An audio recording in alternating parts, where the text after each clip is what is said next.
Jadi, ceritanya istri gue, Nadine, ngajak temennya Sania untuk jalan-jalan ke George Bass Coastal Walk, sebuah jalur hiking di pesisir selatan Victoria. Dan kebetulan si Sania ini sendiri, jadi dia nggak mau dong kalau misalkan akhirnya jadi nyamuk buat gue sama Nadine. So, dia ngajak temennya lagi yang bernama Alex, pelajar asal Peru yang lagi S2 di Unimel, ambil data science. So, ngobrolin Alex ini menarik. Dia dulu di Peru, bekerja di salah satu bank di Peru, di bagian data analisnya. Dan kemudian dia sudah punya cukup tabungan. Dia akhirnya pergi ke Australia setelah mendapat partial beasiswa dari Unimel, dan kemudian untuk menghidupi kesehariannya dia menggunakan biaya hidupnya sendiri. Nah, ngobrolin soal Alex, kemarin gue bersyukur banget sih ketika bisa ketemu sama Alex. Kenapa? Karena gue jadi bisa diskusi banyak hal soal model-model yang saat ini gue lagi kembangkan. Jadi Alex cerita banyak gimana akhirnya dia sebagai data analis di salah satu bank memastikan bahwa dia bisa memprediksi apakah seorang peminjam itu kemungkinan akan bisa mengembalikan uangnya atau tidak. Variabel yang dia gunakan seperti apa, bagaimana cara ngebangun modelnya. It's quite interesting. Oke, so balik lagi. Jadi timnya ada gua, Nadine, Sania, dan Alex. Kita berempat janjian untuk bisa jalan bareng ke George Bass Coastal Walk dengan sama sekali have no idea tempat itu akan seperti apa dan lain sebagainya. Bahkan, for your information, Alex itu baru diinfokan untuk bisa jalan bareng itu H-1. Jadi kita jalan hari Rabu, Selasa malam si Sania itu baru mengajak Alex.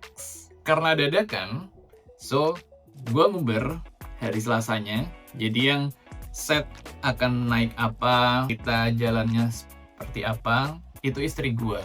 Nah, kita udah nyiapin nih tiket pulang sama tiket perginya.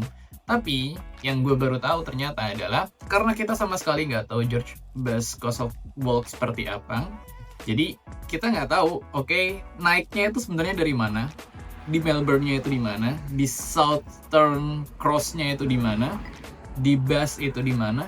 Asumsi kita ketika kita pesan tiket adalah kita berangkat dari stasiun di Melbourne sampai di Kiwurap, dari Kiwurap kemudian langsung transit dan kemudian turun di depan Coastal Walk. Pulangnya sama, selesai dari jalan langsung ketemu sama halte busnya, kemudian dari situ akan langsung ke Melbourne. Itu yang kami bayangkan. Nah, turns out ternyata tidak seperti itu, tidak sesimpel itu. Oke, untuk bawaannya, persiapan yang kami lakukan sebenarnya standar. Karena aku membayangkan kalau ini akan cukup panjang, sekitar 7 km kalau dari Maps. Lalu akan ada beberapa tim, akan ada beberapa orang, ada istriku juga. Maka aku yakin agar kita bisa nyaman, kita perlu bawa snack dan makanan. Dan aku ngelihat juga kalau hari itu kemungkinan akan mendung. Jadi untuk berjaga-jaga aku bawa payung. Dan agar kita bisa menikmati makanannya sekaligus untuk beristirahat, gue bawa terpal untuk bisa nanti di perjalanan kita istirahat dulu, makan-makan sambil duduk santai dan menikmati pemandangan. Yang jadi masalah karena tadi kita koordinasinya itu minim, semua-muanya diajaknya H-1, jadi teman-teman yang lain itu tidak terinfokan dengan baik. Yang turns out ternyata mereka ya bawa makanan seadanya, ada yang nggak bawa, dan lain sebagainya. Nah, ada yang menarik. Jadi karena pemerintah Victoria itu sedang menggratiskan semua public transport yang ada di Victoria, jadi tiket yang kita sudah pesan, sudah siapkan sebelumnya, itu nggak berguna. Kita memesan tiket itu berangkat pukul 9.02. Kita datang itu 8.50. Jadi, ada waktu 12 menit. Dan ternyata busnya sudah full. Cuman tersisa 3 spot aja. Jadi, karena semuanya gratis, siapa cepat, dia yang dapat. Jadi, orang-orang yang sudah pesan tiket, itu tidak berguna. Karena tadi, sistemnya adalah siapa cepat dia dapat, dan kemudian akan didata langsung oleh petugas yang ada di sana. So, karena semuanya serba dadakan, rencananya sangat simpel. Kita berangkat, kita jalan, kita istirahat, foto-foto, makan, kita pulang. That's it. Detailnya kayak gimana? Gue yakin kita sama sekali nggak ada yang tahu. Yang penting adalah berangkat dulu.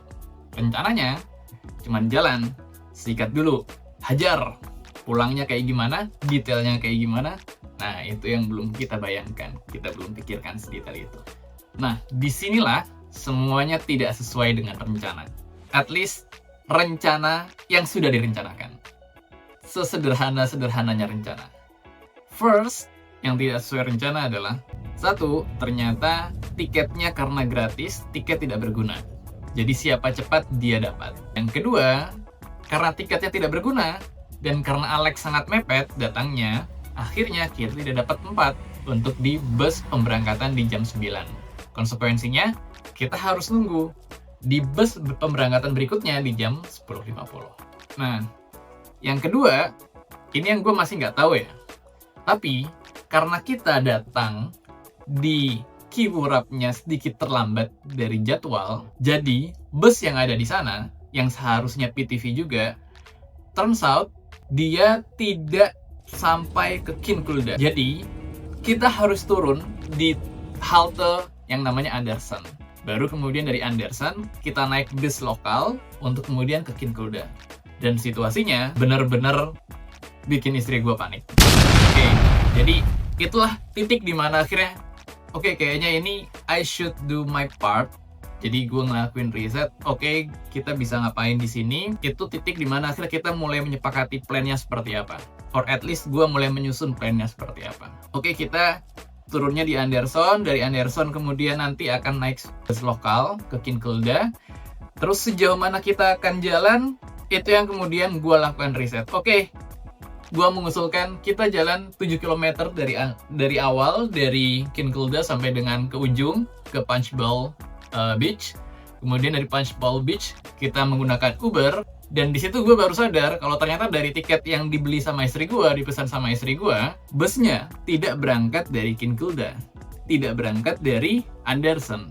Turns out dia berangkat dari bus. Jadi kalau teman-teman punya gambaran, nanti akan gue tampilkan secara umum petanya seperti apa.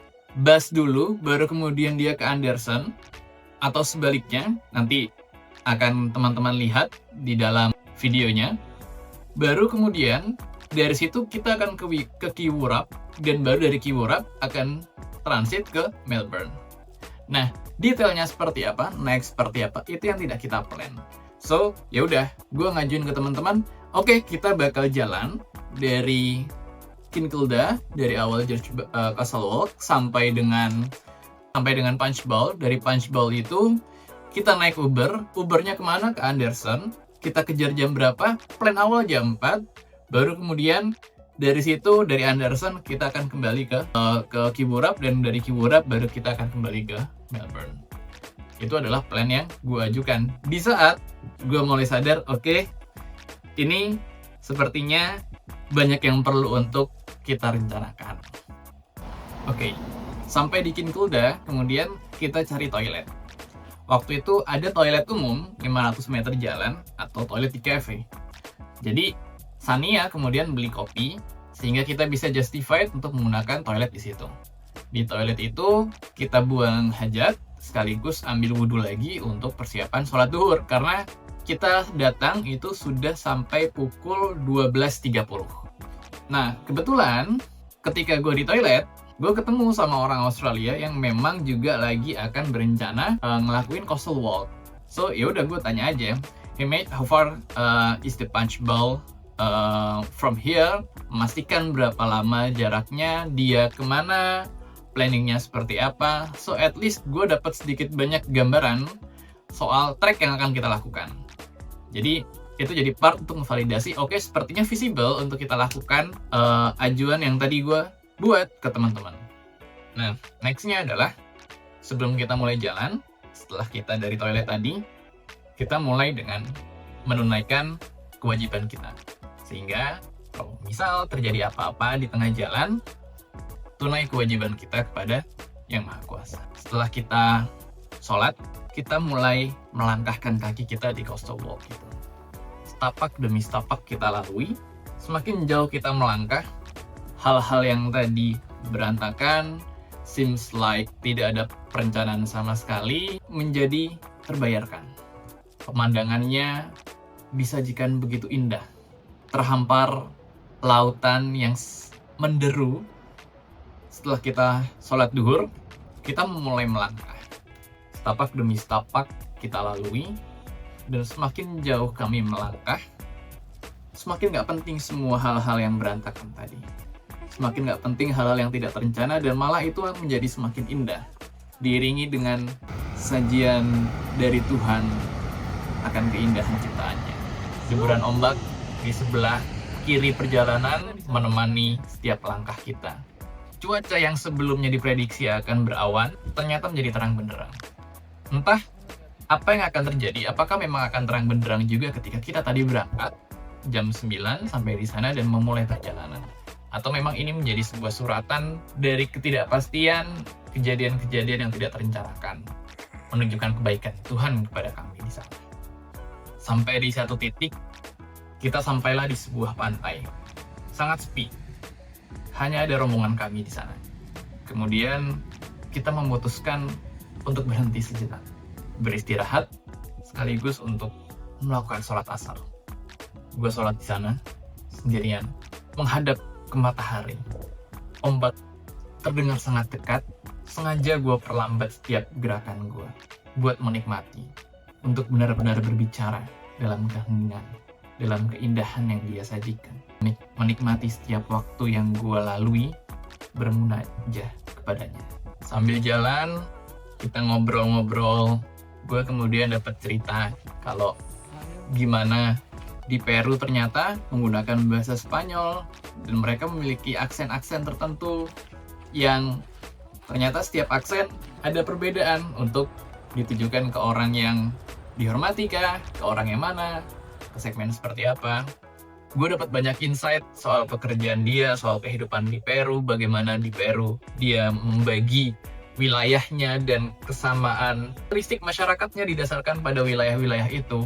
Wilayah di pantai, kemudian wilayah di pegunungan, dan wilayah satu lagi, gue lupa. Gue sangat merasakan, gue mengenal banyak hal, mempelajari banyak hal dari perjalanan ini. Entah itu dari Alex, entah itu soal Australia, entah itu soal keindahan dan apapun yang gue maknai selama perjalanan. Selama perjalanan, setiap kali kita pas-pasan sama orang-orang, nah kita selalu nyapa, "Hello mate, how's your day? Beautiful isn't it?" Dan ya sepatah dua patah kata untuk sekedar kayak nyapa orang aja gitu. Karena yang akhirnya gue pelajari ketika kita diantar berantah, kemudian orang-orang yang bisa kita harapkan untuk membantu kita adalah orang-orang yang kita temui di sana. Sebisa mungkin setiap kali ada orang, kita sapa, kalau dia butuh bantuan kita bantu, karena in returns ya tadi, kita nggak ada yang tahu apa yang akan terjadi kan. Dan ketika ada apa-apa, kita bisa berekspektasi bahwa kita bisa minta bantuan ke orang-orang itu. Kita menyelesaikan perjalanan pada akhirnya pada pukul sekitar 5.30. 5 atau 5.30. Di Punchbowl Road, gue pesan Uber bertahap. Dari Uber yang paling murah, sekitar $15 untuk Anderson. Nggak dapat. Gue naikin ke Uber yang lumayan oke di $26. Nggak dapat juga. Alex akhirnya download Uber juga untuk coba apakah memang gue lagi apes aja, dan Alex coba untuk pesan Ubernya dan sama hasilnya dia nggak dapat juga. Itu kita sampai pada titik kesimpulan, oke, ya udah kita harus jalan dari Punchbowl Road sampai dengan Anderson, which kita udah capek banget. Jaraknya sekitar 5 km, mungkin sekitar 1 jam kalau kita bisa jalan dengan pace 5. Cuman gue gak yakin kita bisa jalan sampai seperti itu. Satu hal lagi yang akhirnya berbeda dengan apa yang kita rencanakan. Di rencana awal, kita merencanakan kalau jam 4 atau 4.30 paling lama, itu kita sudah selesai, sudah siap untuk bisa ke Anderson. Karena pada pukul 5, 17.00, lebih kurang, itu bus dari Anderson sudah akan berangkat ke Kiwurap. Cuman melihat pace perjalanan, akhirnya gue mengajukan, oke, kita selesaikan jam 7 aja di bus berikutnya, agar perjalanan ini bisa lebih leluasa, kita bisa lebih menikmati. Ngelihat teman-teman udah pada capek, gue juga capek, jadi dengan desperate, tiap kali ada mobil-mobil yang lewat lalu lalang di antara kita, which is jarang, gue melambaikan tangan dengan harapan bahwa mereka akan mau membantu kita, paling enggak mengurangi jarak yang bisa kita tempuh, yang perlu untuk kita tempuh. Nah, alhamdulillah, mobil ketiga dia mau, walaupun kita harus bayar $30. It's okay, nggak jauh beda dengan Uber, dan itu bisa motong waktu yang perlu untuk kita tempuh, energi yang perlu untuk kita keluarkan. Sebagai gambaran, Anderson halte busnya itu diantah-berantah. Pukul 6 kebetulan saat ini di Australia sudah malam, jadi dan seperti halnya Australia ketika malam, dia akan sangat gelap. Ketika ada bus yang datang, gue nyamperin supirnya, nanya apakah ini ke Kiwurap atau enggak. Ada 2 bus datang yang ternyata dia tidak ke Kiwurap.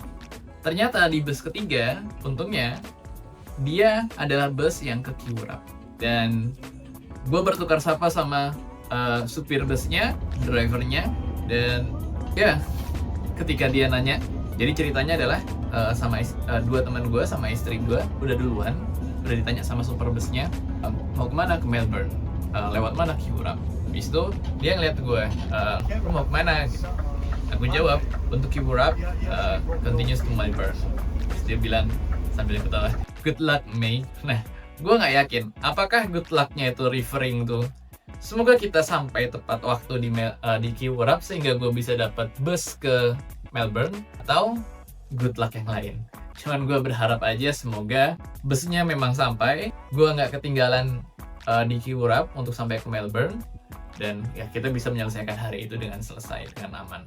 Sampai di Anderson, kita harus nunggu 1 jam karena kita sampai pukul 6:05 lebih kurang. Dinginnya parah, anginnya kenceng, dan somehow temannya Nadine sampai sakit. Gue nggak tahu sih apakah itu masuk angin atau mah atau sesuatu yang lain, tapi dinginnya parah banget. Oke, in short, kita sampai di Kiwurap. Ternyata bus yang ke Melbourne sudah sampai duluan dan menunggu, dan untungnya semua orang yang ada di dalam bus kami dari Anderson tadi ke Kiwurap itu semuanya turun di situ untuk melanjutkan perjalanan berikutnya ke Melbourne. Jadi dia naik ke bus yang sama dengan kami, dan that's it. Kita sampai di Southern Cross, Alex pisah karena dia ada kelas pagi, dan kita bertiga makan malam di Bountiful. So, yang bikin perjalanan ini dan seringkali banyak perjalanan itu berkesan bukan rencananya. Semua hal yang di luar dari rencana itu yang bikin dia berkesan. Sometimes kita sering menahan diri untuk tidak melangkah karena perlu rencana yang matang. Tapi gue pikir ini semua soal seberapa berani kita melangkah pertama kali. Meskipun nggak tahu jalan pulangnya seperti apa, meskipun kita nggak tahu di ujung jalan akan seperti apa. It's just a wonderful experiences. Gue harus berterima kasih karena sebelumnya gue agak hesitant apakah layak untuk ke Coastal Walk ketika prediksi cuacanya mendung. Gue harus berterima kasih karena Nadine, istri gue, udah ngajak gue untuk bisa ke Coastal Walk. Gue harus berterima kasih dan bersyukur mungkin ketika semuanya lancar, aman, risetnya jalan, kita nggak ketinggalan bus, mungkin bisa jadi kita datang lebih cepat, bisa jadi cuacanya tidak sebagus yang kita bayangkan. Nggak ngelihat deburan ombak dengan cuaca yang cerah, nggak ngelihat langit-langit ketika agak sunset, bisa jadi nggak dapat Uber juga tetap sehingga kita harus jalan. I don't know. Tapi intinya, gue menikmati semua perjalanannya, mensyukuri semua perjalanan Coastal Walk ini.